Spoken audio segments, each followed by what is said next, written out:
Yesterday's watch review today. This is the. I've been meaning to do these. This last weekend was a lot crazier than I expected, but I really did want to do this, and here we are. This watch, this example, belongs to a customer.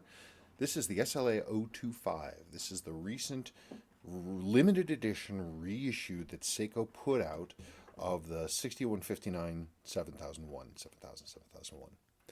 So they reissued this watch in some particulars. And this one, it was a limited edition. They made 1,500 of them. MSRP was, I think, $5,400 USD.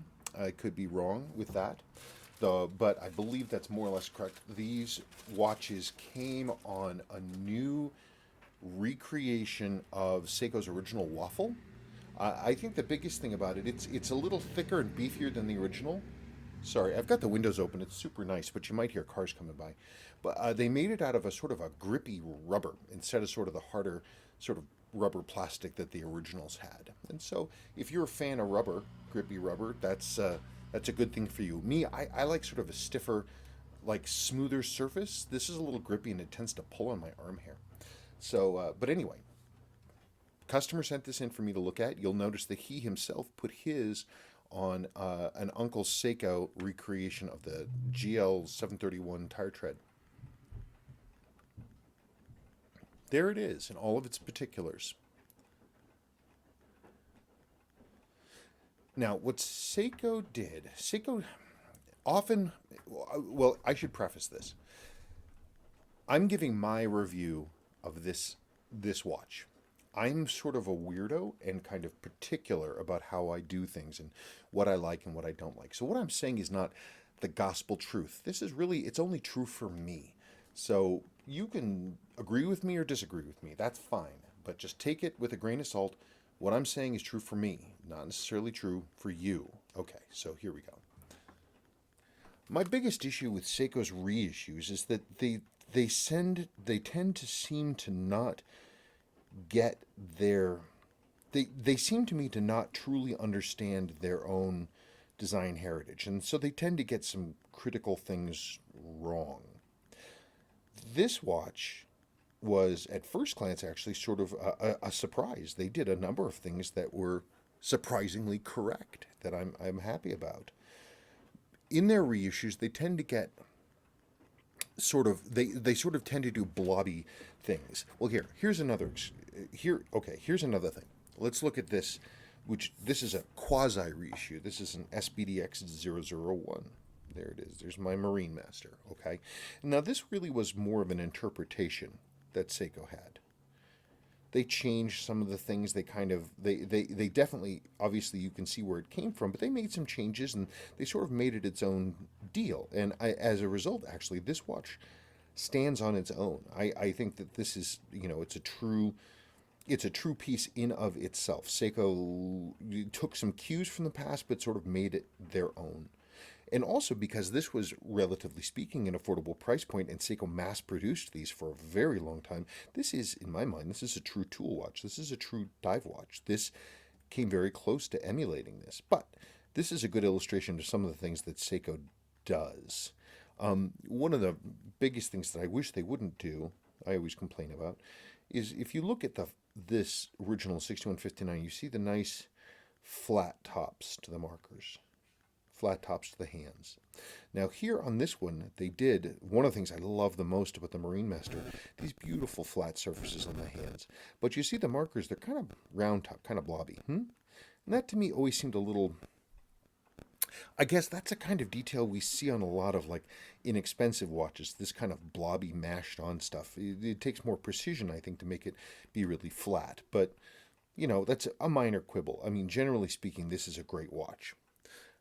Seiko did a lot of really nice things with the Marine Master, and I'm so glad I brought one back. So now we go to this. So, Seiko here, my first impression was actually quite good. We've got absolutely flat hand surfaces, which is really wonderful. The blobby hands is like, it's the only thing about the SKX007 that I don't like, is that stupid blobby hand set. But here, absolutely flat, totally sharp edges with with sort of a bevel finish on it.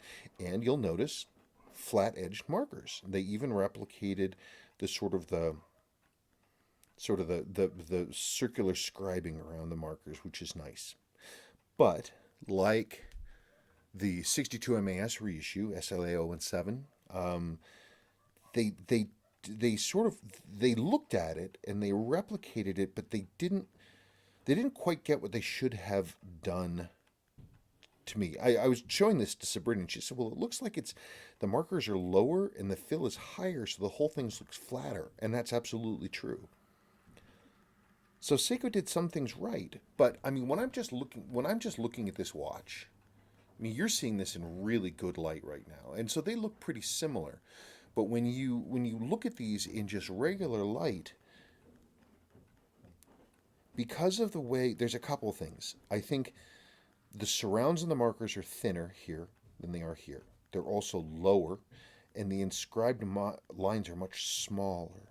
And so you don't really see those surrounds. To me, when I'm just looking at the watch in regular light, it just looks like this sort of, all I really see is just the sort of green markers and nothing else. I just see this loom floating in the darkness. Seiko did a couple of other things too. This is printed on rather than applied. So again, in not strong light, I mean, you can see the sort of glint and flashiness of this beautiful gold, bright gold printing here of this applied marker. You can also see the real contrast of this dial with the high markers. You can't really see that here. It's a little flat. You don't get the texturing, the low loom and the high marker. And that sort of flattens out the whole thing. Additionally, I don't know if you can really tell, the dial colors are different in the sense that this is sort of this sort of coal black, this ink black. This is sort of a brownish black, sort of a ashy black. And again, and because of that, you've got these sort of low markers with this bright loom which outshines the gold against this sort of toned background. You don't really get this pop. Another thing contributing to that is that this crystal has AR on it, and so it may be sapphire, but it's definitely got AR, and so as a result, the clarity is not actually that great, especially not when compared to this original. Well, this is one of our crystals, but our crystals actually have great clarity.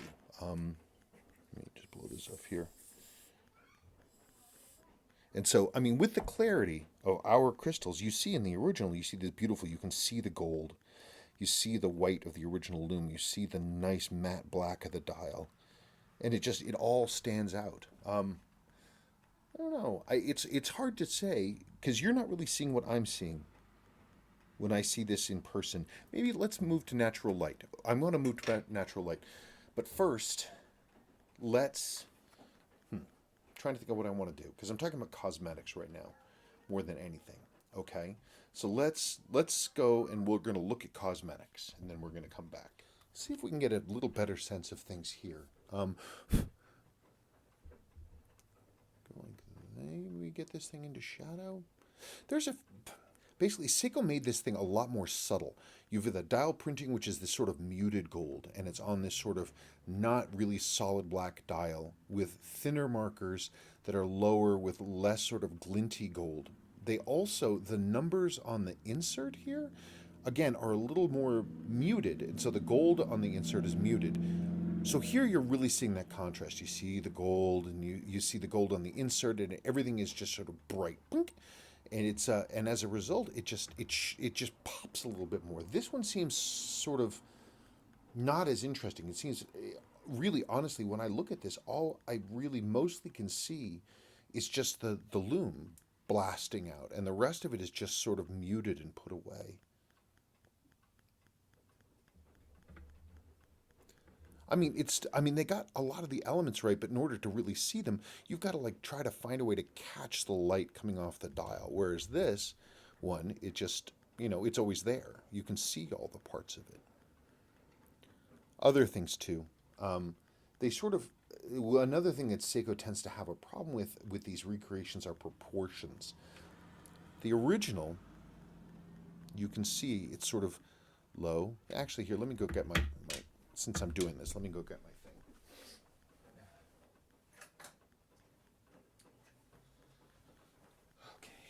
So let's look at some things. I mean, this is just, it's such an elegant shape, right? That's one thing. But also, the proportions are very, very pleasing. So let's see what we got here. Sorry about the dogs barking. 14 millimeters thick.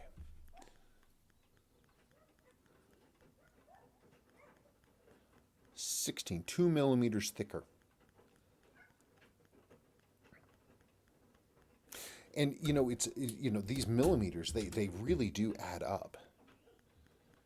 And so as a result, I mean, when we put these things together, you can really see the difference in it, the beefiness of the original versus the recreation.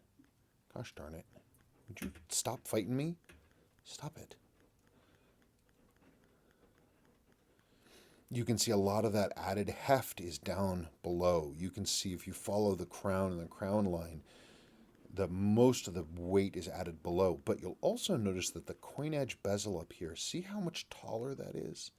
One of the things that I find really joyful about the original is if you look at the crystal, it comes basically, it's a little bit below the insert, but only a hair, just a hair. You've got this nice silver ring insert, which is nice. I think it's a really elegant touch. But then there's the little teeny tiny dome of the original crystal. For some reason, Seiko decided to jack up this thing. It's got almost a full millimeter height difference between the crystal and the rotating ring. You can also see how much thicker the coin edge is there, and it kind of throws the proportions off. In fact, hang on, let me get something.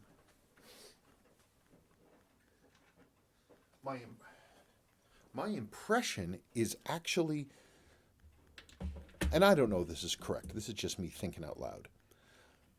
Rather really than reissuing this, what it appears to me that Seiko did is they reskinned the Marine Master. I think that's what they actually did. I think they took the Marine Master and they basically changed some of the cosmetics about it. I think they made the back completely flat, because that element is still there. Basically, I think that's what they did.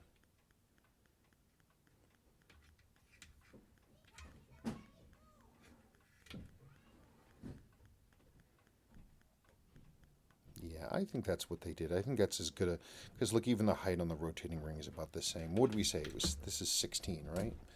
Let's see what we got here. Gosh darn, I keep running into that thing. It's a little lower, isn't it? Interesting. Not much, but some. 15 and a half.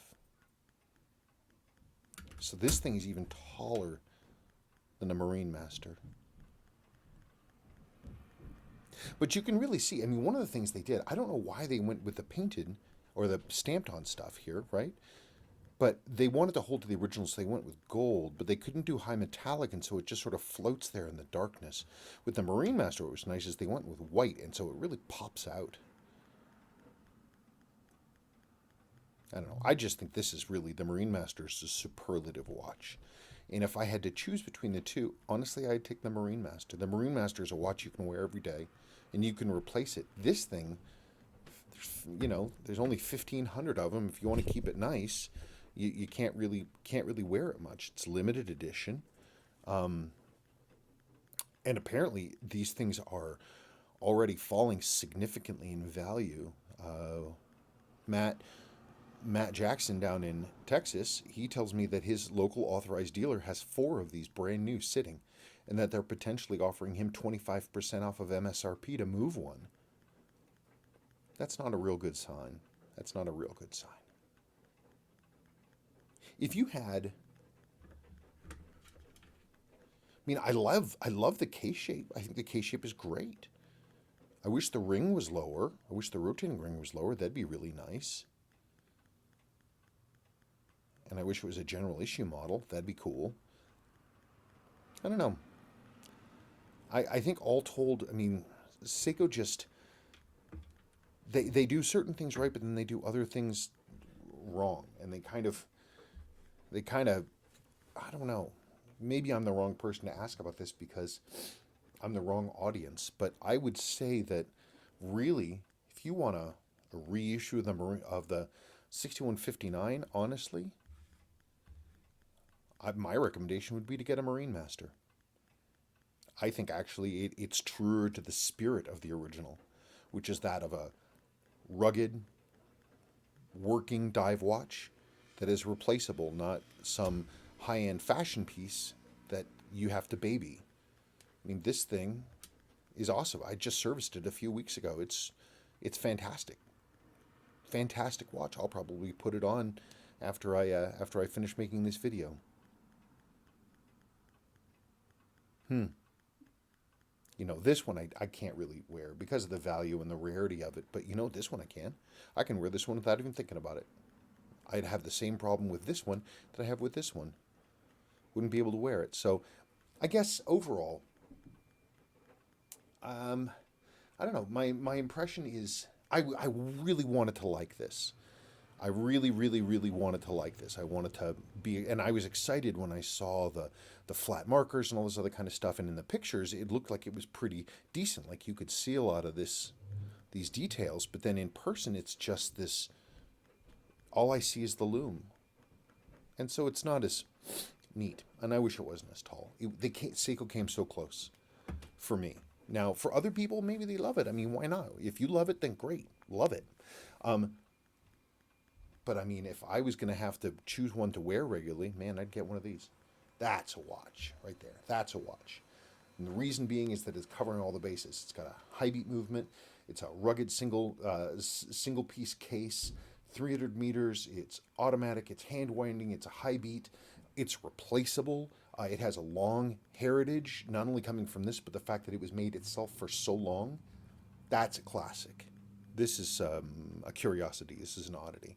Okay, last thing then, I guess, is I just want to pause this, and I'm going to put this one on the time grapher. Let's see where it is. Okay, so here we go. This is a time grapher. This is a brand new watch. I think the owner wore it for like a month.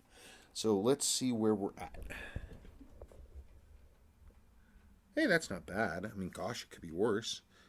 I mean, we've got some beat error, but at least it's... We've got some beat error, but at least it's running flat. I don't, you know, you'd think that these things were adjusted, that they wouldn't have any beat error, but those are decent numbers. Man, that's better than the last. I saw that SLA, the 62 MAS reissue, SLA025, and that one had terrible numbers. You know, it's unfortunate about the beat error, but I mean, it's accurate. But for a $5,000 watch, don't you think that you should see a little bit more care for the lack of beat error? Definitely got some jumping and got some noise here on one side of the pallet fork.